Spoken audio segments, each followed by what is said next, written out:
Alors, bonjour à tous, donc bienvenue pour ce webinaire donc sur les nouveautés de la certification. Comme vous le savez, on a eu en fin janvier la HS. Je pense que tout le monde a visionné le webinaire sur le sixième cycle de la certification, donc avec les nouveautés, etc. L'idée aujourd'hui, c'est de vous présenter un petit peu ces nouveautés. Alors, en sachant qu'on est un peu déçus, on a contacté pas mal d'experts visiteurs au niveau de la région qui n'ont pas encore été formés. On a un groupe FORAP certification également avec les autres structures d'autres régions. Là aussi, on a fait un petit appel en espérant qu'il y ait peut-être un expert visiteur qui puisse justement intervenir aujourd'hui. Alors malheureusement, les experts visiteurs ne sont pas encore formés. Donc nous, notre coordonnateur médical, le docteur De Cohen, aura sa formation en avril. Au mois de mai, pardon. On a un expert visiteur numérique qui aura sa formation en juin. Donc en fait, pour le moment, voilà, ils attendent d'avoir un peu plus d'infos pour pouvoir du coup intervenir avec nous en visioconférence. Donc là, l'idée, ce qu'on vous propose du coup ce matin, c'est de voir un petit peu les nouveautés du sixième cycle de certification. Donc on a remis un petit peu, voilà, on a un peu décortiqué le manuel et on vous a remis un petit peu toutes les infos. On a préparé un outil de comparaison. En fait, on a basculé le manuel en format Excel, ce qui permet, parce que du coup, là, on attend que Calista soit mise à jour, que le fichier Excel de la HS soit mis à jour sur le site également. Donc là, l'idée, c'est, voilà, on a mis le manuel en format Excel. On vous le présente juste après. Ça vous permettra de faire des filtres, en fait, et c'est plutôt pas mal.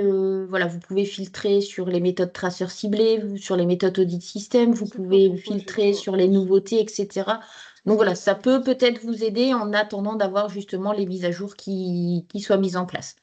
Et ensuite, un petit point sur les dernières dates à venir ou avec nos partenaires. On va essayer de vous proposer pas mal de webinaires en lien justement avec les nouveautés de ce sixième cycle de certification pour que vous ayez euh, un petit peu plus d'outils qui puissent vous aider, vous, en interne. Alors, juste avant de commencer, si vous pouvez couper vos micros, laissez vos caméras allumées, c'est plus sympa pour moi de parler à des personnes qui ont des écrans noirs. Si vous souhaitez prendre la parole, il y a la petite main levée. Il y a Noël qui est là, ma collègue. Si jamais vous avez des questions dans le chat, etc., vous pouvez poser vos questions et il y a de nombreux temps d'échange qui sont prévus. Donc, n'hésitez pas, on fera des petites pauses. Vous allez pouvoir ouvrir vos micros, etc. Le support vous sera envoyé par mail et il est en train d'être enregistré, donc il y a un replay qui sera disponible également. Donc, au niveau des nouveautés du sixième cycle de certification, je sais qu'il y a pas mal d'établissements qui m'ont envoyé des mails en disant mais on ne comprend pas cet item, etc. Alors, on était pas mal en déplacement la semaine dernière, donc je vous y réponds cette semaine. Sur les questions où on n'a pas forcément de réponse, parce que voilà, c'est des nouveautés et on n'a pas encore les infos de la HAS ou des experts visiteurs. Nous, dans notre groupe FORAP certification, donc au niveau national, on a un fichier où en fait on note un petit peu nos interrogations qu'on aimerait fournir à la HS pour qu'ils puissent répondre justement aux interrogations des établissements. Donc voilà, au pire, on pourra, par ce biais-là, on essaiera de trouver des réponses. Donc je vais tout répertorier dans un fichier et puis j'essaierai à chaque fois de répondre à chacun. Donc ça va peut-être pas être là tout de suite. Si j'ai la réponse, c'est tout de suite. Enfin, si on a la réponse, c'est tout de suite. Sinon, on essaiera d'avoir les infos venant de la HAS voilà, pour être sûr de vous donner les bonnes informations. Alors, au niveau des nouveautés, donc le référentiel, de manière générale, reste le même. Juste pour rappel, donc ça vous le savez tous, c'est un référentiel qui est applicable pardon, à partir de septembre 2025 et qui sera actualisé du coup annuellement, comme il y a eu en fait sur les autres versions. Donc là, on est au sixième cycle, en sachant que de janvier à juin, la Haute Autorité de Santé en fait expérimente ce sixième cycle auprès d'un panel d'établissements voilà, au niveau national. Alors à l'heure actuelle, on n'a pas connaissance qu'il y ait une expérimentation en Hauts-de-France. Donc, si jamais vous êtes expérimentateur, n'hésitez pas à lever la main, on vous contactera pour avoir des infos. Mais là aussi, avec notre groupe FORAP, on va essayer, donc il y en aura sûrement il y en aura hein, dans certaines régions, on va essayer du coup de récupérer des infos via ces expérimentations. Donc c'est le même format, on a toujours le numéro du critère, le critère, la petite explication. Donc il y a même format avec 118 fiches critères et il y a juste en fait, on ne retrouve pas les références bibliographiques, pardon, mais elles sont intégrées du coup dans les fiches pédagogiques. Voilà, puis ça reste le même, bon, avec les éléments d'évaluation, quelle méthode sera utilisée, etc. Donc à chaque fois, je vous ai mis le lien hein, sur les documents pour que vous puissiez retrouver du coup les documents. Au niveau des fiches pédagogiques, je ne sais pas si vous avez vu, à l'heure actuelle, il y a 4 nouvelles fiches pédagogiques qui sont déjà en ligne sur les secteurs interventionnels, la télésanté, la technologie numérique et la prévention des infections associées aux soins. Donc voilà, si vous souhaitez y avoir accès, donc c'est sur la même base que les anciennes fiches pédagogiques avec voilà, ce qui est demandé, l'œil des experts visiteurs, les points clés de l'évaluation, etc. Alors, ce qui ne change pas au niveau du référentiel. Ce qui ne change pas, on a toujours 3 chapitres, le patient, les équipes de soins et l'établissement. Les méthodes ne changent pas, on aura juste quelques ajustements, on vous les présente juste après. Donc, on est toujours sur la méthode patient-traceur, traceur ciblé, on a du parcours traceur, de l'audit système et des observations. Le nombre de critères ne change pas, le processus décisionnel non plus, il y a juste une mise en place des critères pour définir le délai. On va le voir aussi juste après, au niveau de la replanification des visites, le délai a changé. La posture des experts visiteurs en visite et la plateforme qui reste la même. Donc, on garde toujours Calista, on attend juste que les grilles soient mises à jour. Au niveau des nouveautés, donc les thèmes sont moins dispersés. On va dire qu'il y a une lisibilité des thèmes, donc de 132 à 100, on passe de 132 critères à 118. Attention, il y a une hausse des critères impératifs, on le verra juste après. Il y a une amélioration du calcul des scores avec une homogénéisation du nombre d'éléments d'évaluation par critère. Donc, on a 4 à 6 éléments d'évaluation à chaque fois par critère. Et on passe de 15 objectifs à 12, environ 4 par chapitre. Les fiches anomalies, ce qui change, c'est que avant c'était déclenché pour chaque élément d'évaluation. Là, c'est déclenché dès qu'un élément d'évaluation est non conforme. Donc, on aura une seule fiche anomalie par critère impératif qui seront du coup alimentées s'il y a des écarts qui sont identifiés en cours de visite. Voilà, au lieu d'avoir plusieurs fiches anomalies sur la même thématique, là, il n'y en aura qu'une seule qui sera du coup alimentée en fonction de la visite. Un retour un peu aux fondamentaux avec du coup l'hygiène des mains, la prescription et l'administration des médicaments, le projet de soins et les antibiotiques. Et ensuite, une évaluation qui est renforcée au niveau de certains secteurs, la radiothérapie, l'anesthésie, la santé mentale et la psychiatrie, les urgences, la maternité, les soins critiques. Donc ça aussi, on va tout décortiquer là ce matin. Au niveau des critères impératifs, donc maintenant il y a 21 critères impératifs. Donc là je vous ai mis les nouveaux critères impératifs et ensuite les critères qui étaient déjà impératifs, mais du coup avec une exigence un peu plus accrue. On le remarque notamment au niveau des éléments d'évaluation. Donc au niveau des nouveaux critères impératifs, on aura le patient bénéficie d'une prise en charge bien traitante. On aura la satisfaction et l'expérience du patient sont prises en compte. On aura les équipes respectent les bonnes pratiques de prescription des médicaments. Les équipes respectent les bonnes pratiques d'administration des médicaments. La pertinence des prescriptions des antibiotiques est argumentée et réévaluée. Les équipes sécurisent la prise en charge du nouveau-né, donc ça pour le secteur maternité. Et ensuite, l'établissement prévient les transferts évitables des personnes âgées. Donc voilà au niveau des nouveautés.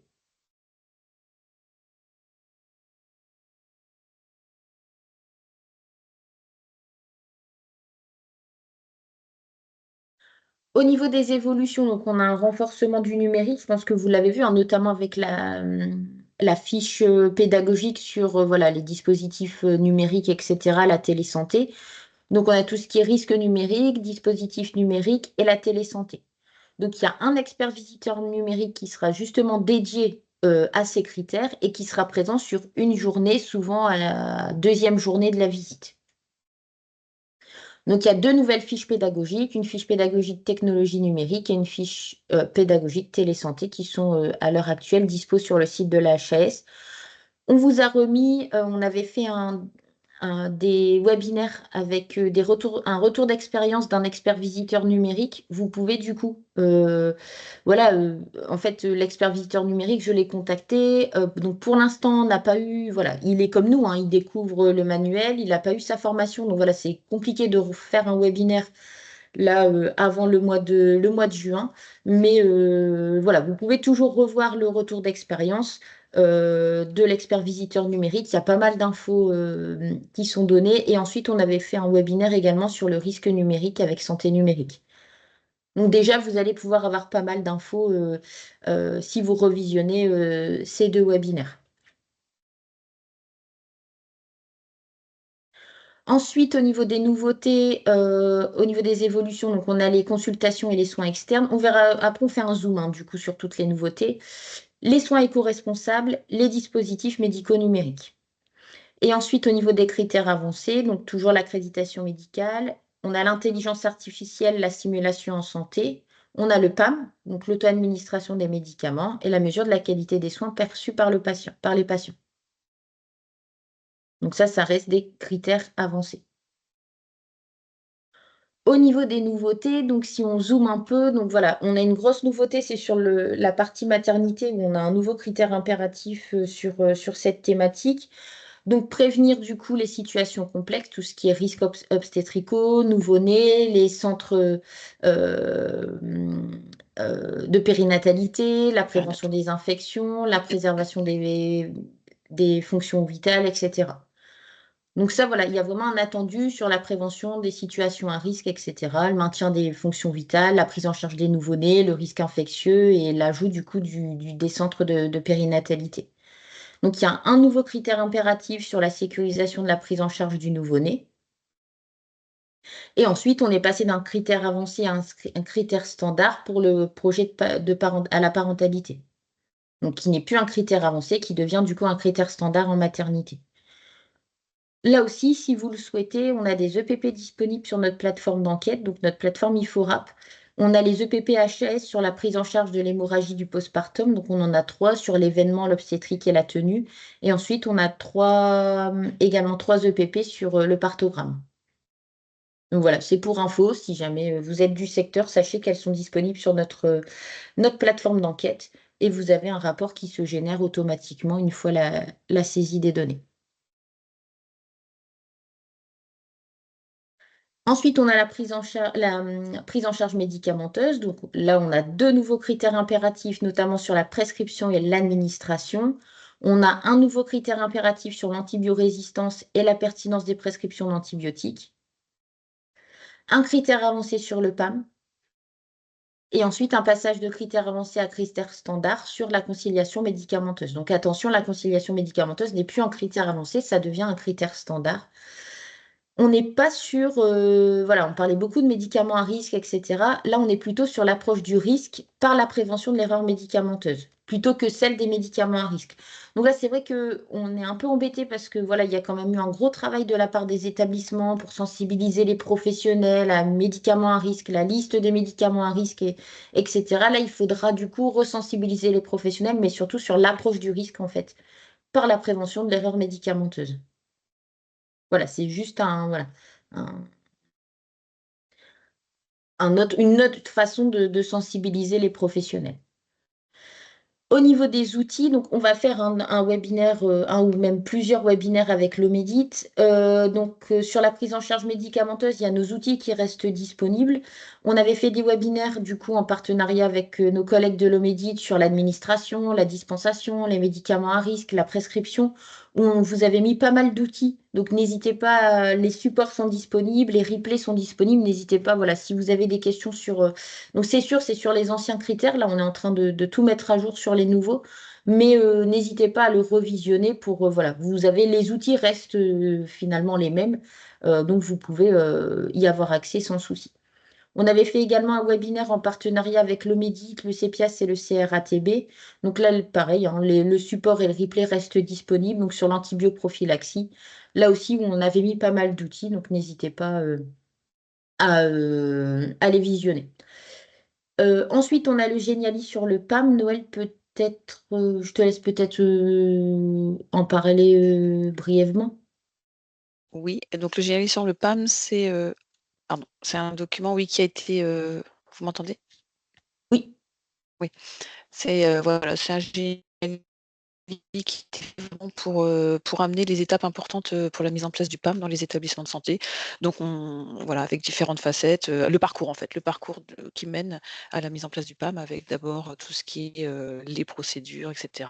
Et puis après, les outils d'information du patient, les outils pour les équipes, les outils des voilà, sous divers angles, vraiment pour vous aider à voir les éléments importants à mettre en place pour arriver à faire fonctionner le PAM dans vos établissements. On est toujours bien sûr, à votre disposition avec l'Omédic pour répondre aussi à vos questions. Et ensuite, un outil donc là que voilà, on peut vous transmettre. On a toujours la grille d'audit prise en charge médicamenteuse. On avait réalisé du coup une grille traceur ciblée insuline, une grille traceur ciblée anticoagulant. Donc là aussi, hein, ça reste d'actualité. Donc si vous souhaitez y avoir accès, n'hésitez pas. On vient de terminer justement l'auto-évaluation traceur ciblé anticoagulant. Donc si vous souhaitez avoir accès à ces grilles, n'hésitez pas à nous faire un petit mail. On vous les enverra bien volontiers. Ensuite, au niveau des urgences, donc avec le passage évitable des personnes âgées par admission directe dans les filières adaptées, des rencontres interfilières et une information du patient donc sur les étapes de son parcours de soins et si la situation le permet, possibilité pour un proche de rester aux côtés du patient pendant l'attente. Donc là, c'est des nouveaux critères. Là aussi, on vous a mis le replay qui est disponible sur la maîtrise de la prise en charge des urgences vitales, donc qui est dispo, que vous pouvez revisionner. À chaque fois, c'est vrai que dans nos webinaires, on essaye de vous mettre des outils. En fait, les outils restent toujours d'actualité, donc n'hésitez pas à aller piocher un petit peu ce dont vous avez besoin. Ensuite, il y a aussi eu pas mal de changements au niveau de la psychiatrie et de la santé mentale, avec l'accès aux soins et les projets territoriaux de santé mentale, donc les PTSM. Du coup, l'inclusion sociale, avec une déstigmatisation, des projets de soins dès l'admission. Au niveau de l'isolement et de la contention, avec des espaces qui sont dédiés. Des outils partagés au niveau face au risque suicidaire. Des examens somatiques, donc là, c'est le lien avec les urgences. Les suivis des hospitalisations, donc avec des périls imminents et plus de 3 mois, et l'électroconvulsivothérapie, donc le CT. Donc là, on a du coup trois traceurs ciblés supplémentaires et donc 2 traceurs ciblés sur cette thématique. On a 2 traceurs ciblés sur l'isolement et la contention et sur le CT. Ensuite, donc, on a l'enquête pour vous aider. On a toujours l'enquête contention et isolement qui est disponible sur notre plateforme Iforap. Donc, vous pouvez y avoir accès. Il y a le rapport toujours qui se génère automatiquement. Et ensuite, on avait élaboré donc avec un GHT une grille d'évaluation du risque suicidaire. Donc, la grille a été testée en établissement. Voilà, ça a été réalisé L'évaluation a été réalisée en croisée, donc la grille reste disponible si vous souhaitez avoir accès à la grille d'évaluation du risque suicidaire.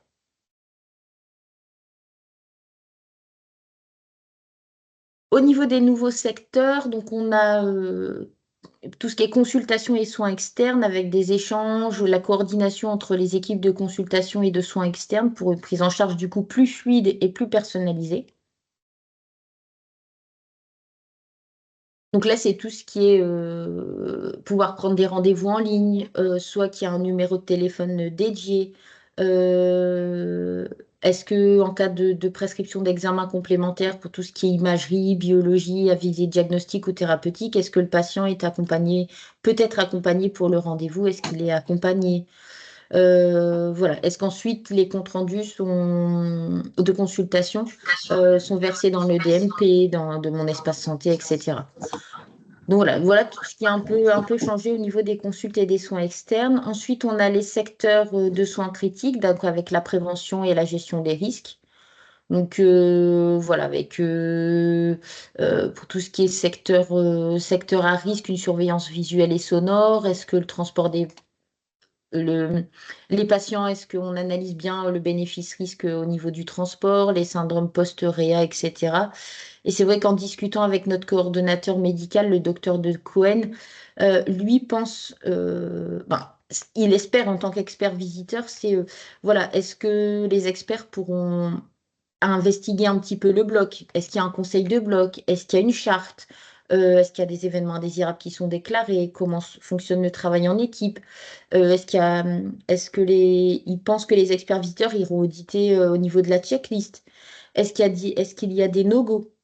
Comment ces no-go sont gérés? Enfin voilà. L'idée, c'est d'aller un peu plus loin dans voilà, tout ce qui est secteur de soins critiques. Et ensuite, on a au niveau de la radiothérapie, tout ce qui est identitovigilance, le suivi des doses reçues tout au long de la prise en charge. Donc, est-ce qu'il y a une double vérification d'identité? Est-ce qu'il y a un repérage stéréotaxique du patient? Donc, soit en amont du traitement et tout au long du traitement. Au niveau de la dose reçue dans le volume cible, est-ce que c'est tracé dans le dossier? Enfin, voilà. Il y a tout ça, vous pouvez regarder un petit peu tous ces nouveaux critères. Vous allez avoir du coup des infos en allant du coup relire un petit peu les éléments d'évaluation.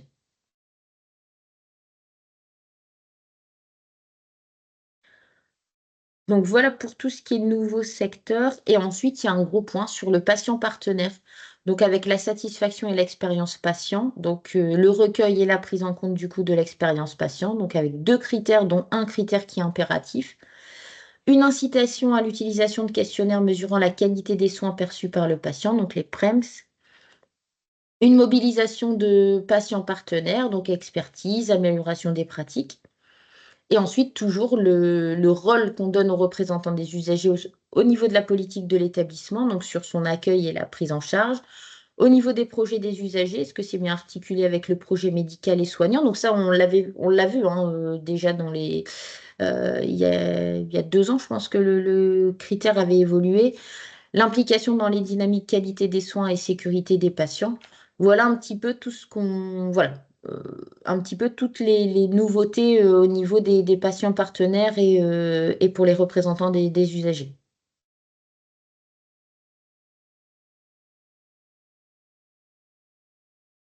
Alors ensuite, au niveau des méthodes, on a une diminution du nombre de patients traceurs. Donc a priori, c'est vrai qu'il y avait un grand nombre de patients traceurs. La HS va revoir à la baisse du coup et va diminuer le nombre de patients traceurs lors des visites de certification. Au niveau des parcours traceurs, donc la HS souhaite intégrer des échanges avec les patients. Et c'est vrai que nous, les retours qu'on avait eus en Noël, c'est que en fait, dans certaines visites, déjà lors du parcours, certains experts allaient interviewer, poser 2, 3 questions aux patients. Donc c'est vrai qu'on se doutait un peu de voilà, comment allait évoluer cette méthode. Donc là, on va intégrer du coup les échanges avec le patient. Donc ça va être précisé ultérieurement, mais euh,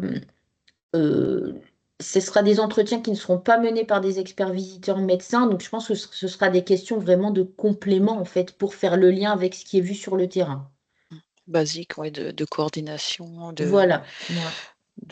d'information du patient, mais voilà, ils utiliseront pas aucune donnée médicale, enfin, ils iront pas du Ouais. tout dans le dossier, médical. Et il n'y aura plus de consultation, du coup, des dossiers patients qui seront rencontrés. C'est vraiment, je pense que ça restera de l'entretien factuel. Mais c'est ce qu'on a vu un petit peu, voilà, c'est le retour qu'on avait eu. Il y a certains établissements où, lors du parcours traceur, les experts avaient interpellé des patients et leur avaient posé des questions sur le parcours, en fait. Ensuite, on a le traceur ciblé, donc avec 3 nouveaux traceurs ciblés au niveau de l'isolement et la contention, le CT et le secteur interventionnel. Au niveau de l'audit système, donc là, l'HS a souhaité ajouter une rencontre avec l'encadrement médical et paramédical, surtout pour questionner sur leur rôle dans la politique qualité et sa déclinaison opérationnelle. leur rôle dans le management des ressources et aussi leur rôle au niveau de la formation au management et au coaching, dont la sensibilisation aux violences sexistes, sexuelles et à la certification périodique. Donc ça, c'est ce qu'on a vu aussi. On a pas mal d'établissements voilà, qui ont été certifiés sous condition parce qu'il n'y avait pas ce lien entre voilà, les professionnels connaissaient pas forcément le plan, le PAX, les professionnels n'avaient pas forcément connaissance de la politique qualité générale de l'établissement, etc. Donc je pense que là aussi, c'est pour faire le lien, voilà, pour que les cadres et les médecins fassent le lien et puissent décliner du coup sur le terrain, encore plus sur le terrain, quoi. Et ensuite, au niveau de l'observation, au niveau des observations, donc là, les observations, c'est concomitante à toutes les méthodes, mais il y a un ajout de l'environnement de travail des professionnels, au niveau de la sécurité et de la qualité de vie au travail. Donc voilà au niveau des modifs des méthodes.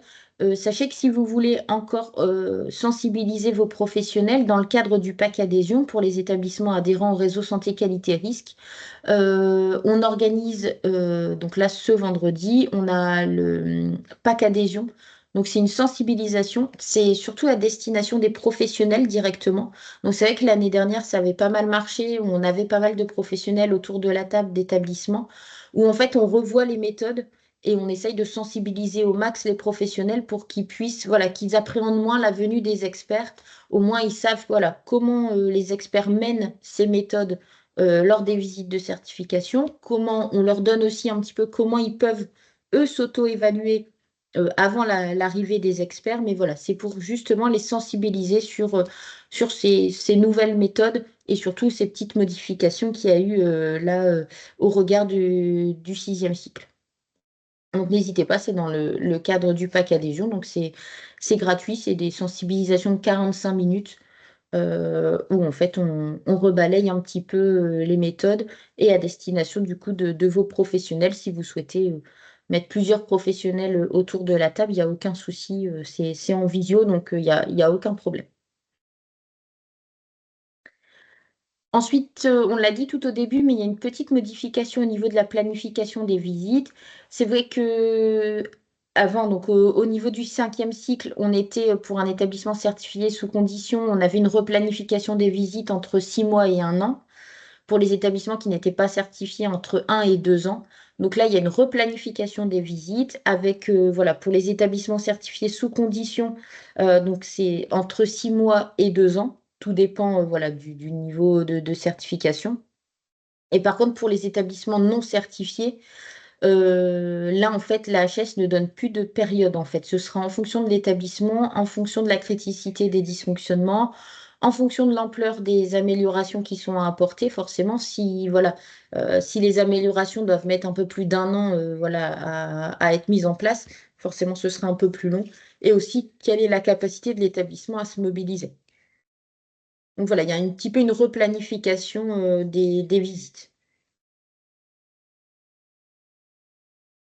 Est-ce que vous avez des questions avant de vous présenter l'outil de comparaison du réseau, nous, voilà, qu'on a essayé voilà, on a essayé de reprendre un petit peu le manuel, de le mettre sous format Excel pour vous aider au maximum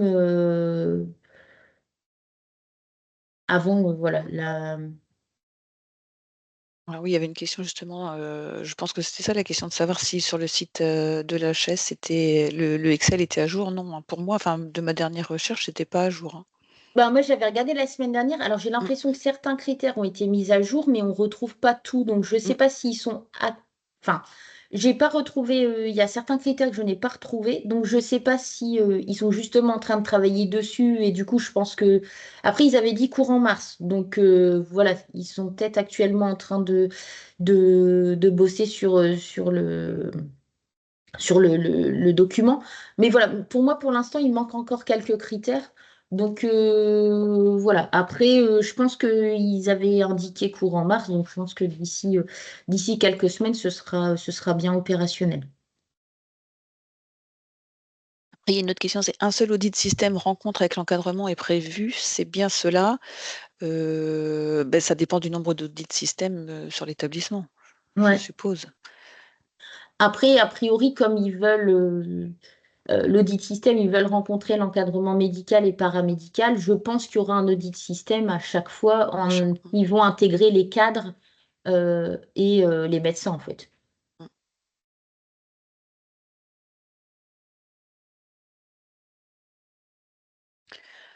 L'audit système QVT plus leadership est-il renommé audit système maîtrise des ressources professionnelles? Ben, justement, on va le voir après sur le. Je vais vous présenter le Mm. fichier Excel. Vous allez voir, parfois on remarque des reformulations et c'est là où vous allez voir, voilà, est-ce que ça a été juste renommé ou est-ce qu'il y a justement des modifications à l'intérieur des éléments d'évaluation en fait. Alors, pour vous présenter un petit peu de l'outil de comparaison RSQR, donc ça reste un document, enfin voilà, c'est très artisanal, hein, c'est sur Excel, donc c'est au format Excel, c'est voilà par chapitre, donc c'est notre collègue Lisa qui a repris du coup tout le manuel de certification, donc avec les critères un à un. Donc vous pouvez, ça intègre du coup les nouveautés, les reformulations, on va le voir juste après. Et en fait, ça vous permet de faire des filtres. Et c'est vrai que nous, avec Noël, on est pas mal en établissement pour des accompagnements ou autres. Et c'est vrai que ça nous aide beaucoup à aller, voilà, et ne pas, voilà, on n'a pas besoin d'attendre la mise à jour HS, mais au moins ça nous permet de faire des filtres, essayer de voir un petit peu, voilà, de vous produire des grilles un petit peu. Euh, on va dire en avant-première si on le peut. Alors, je vais juste hop, vous le partager.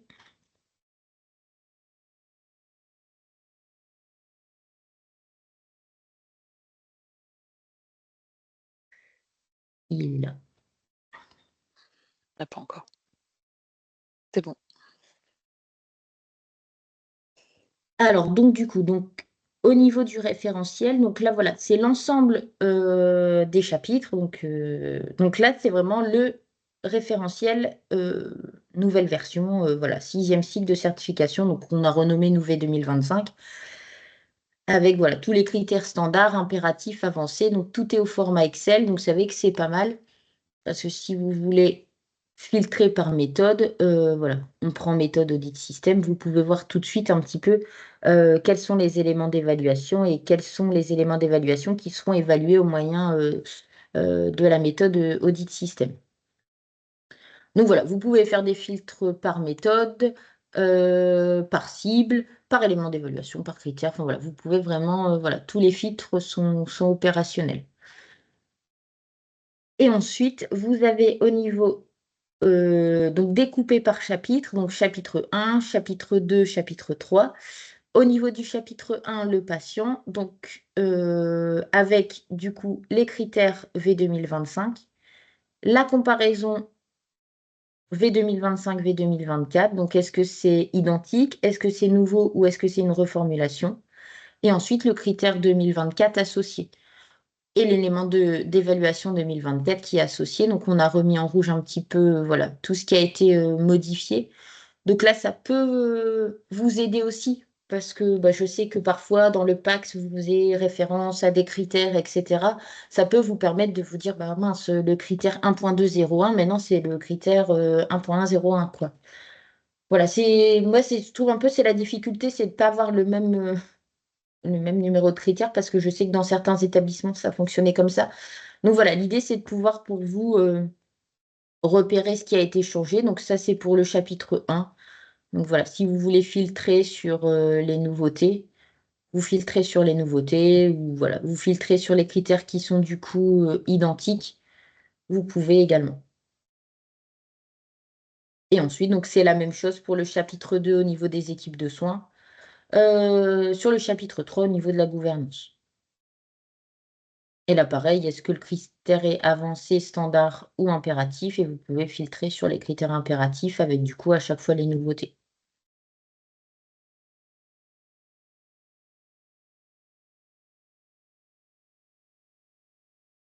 Donc on espère que ça pourra vous aider parce que j'avoue que nous, ça nous aide quand même pas mal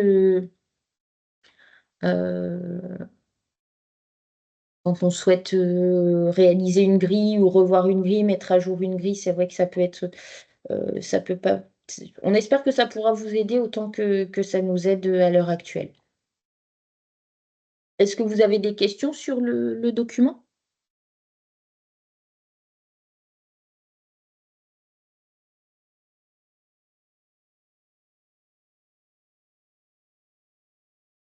Excusez-moi, Oui. par rapport à ce document-là, on va le retrouver sur le site du réseau RSQ ou vous allez nous l'envoyer avec le diaporama? Il sera envoyé avec le diaporama et je vous mets le lien vers le replay également. Ok, merci Comme ça, beaucoup. vous avez tout par mail, vous allez pouvoir le retrouver plus facilement. Merci beaucoup.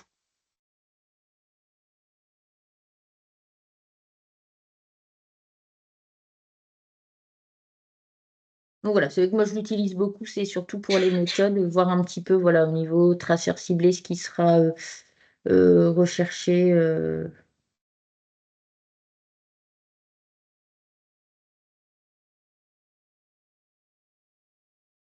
Voilà, voilà. Mais on vous l'envoie par mail, il y a aucun problème.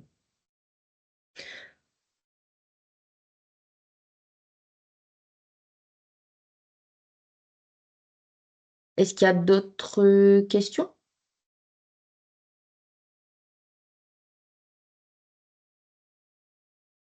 Hop, je vous remets le PowerPoint.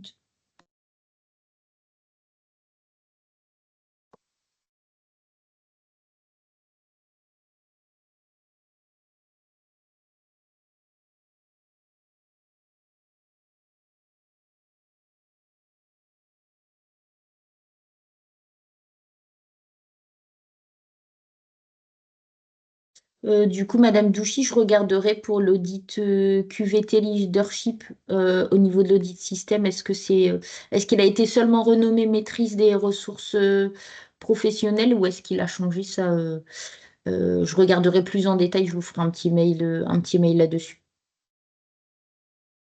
Et a priori, la grille Excel est à jour sur le site de la HAS. Alors moi, c'est vrai que j'avais pas retrouvé tout ce qui était soins éco-responsables, etc. Mais bon, s'il est à jour depuis qu'on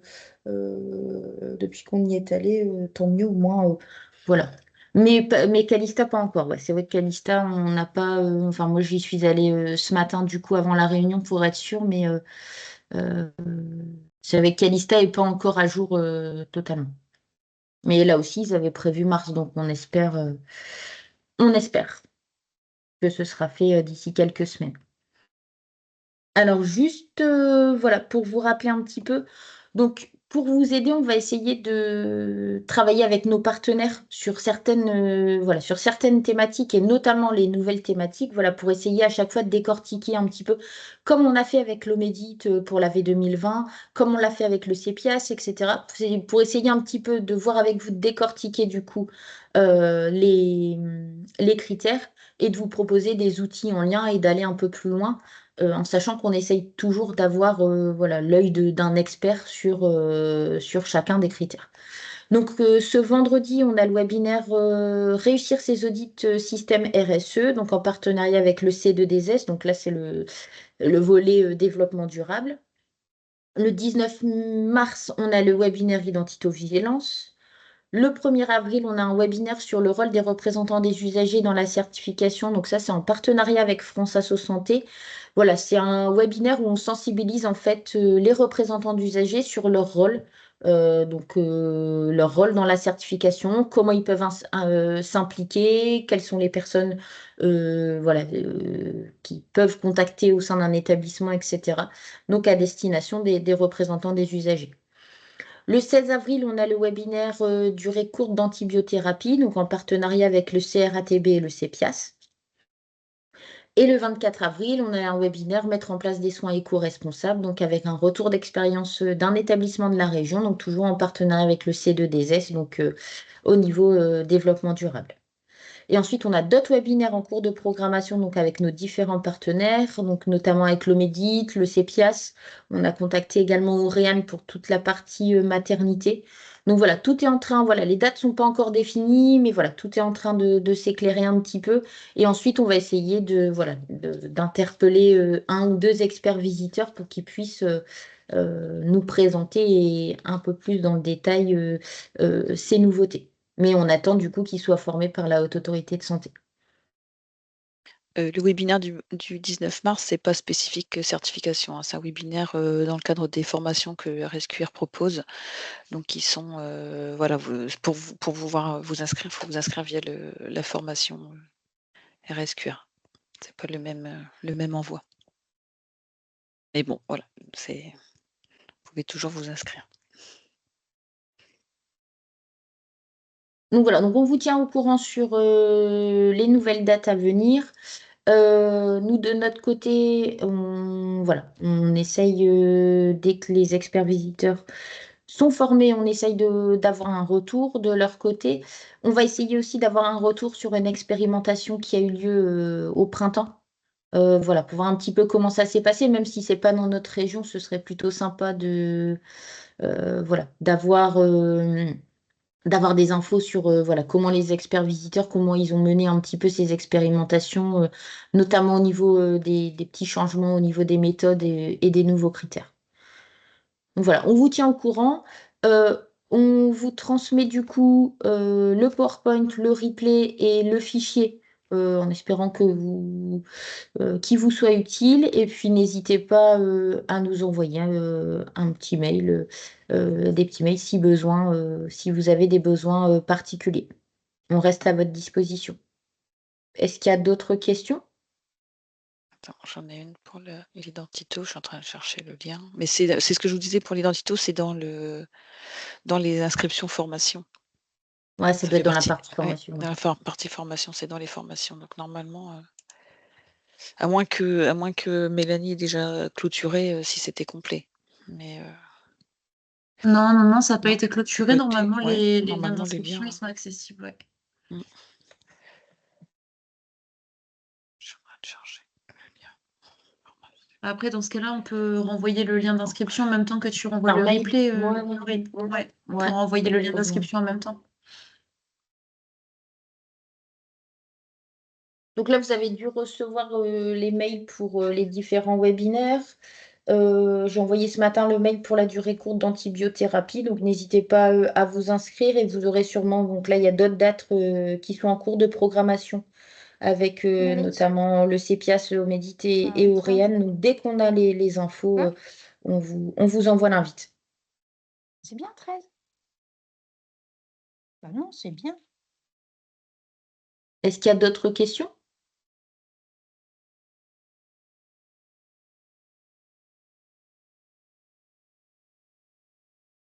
Eh bien, merci beaucoup à tous pour votre participation ce matin. Et puis, on se tient au courant et puis on se reverra en webinaire. On vous donne rendez-vous du coup vendredi avec le C2DS. Merci beaucoup. Bonne journée. Bonne semaine. Bonne journée. Merci, au revoir. Au revoir. Merci, au revoir. Merci beaucoup.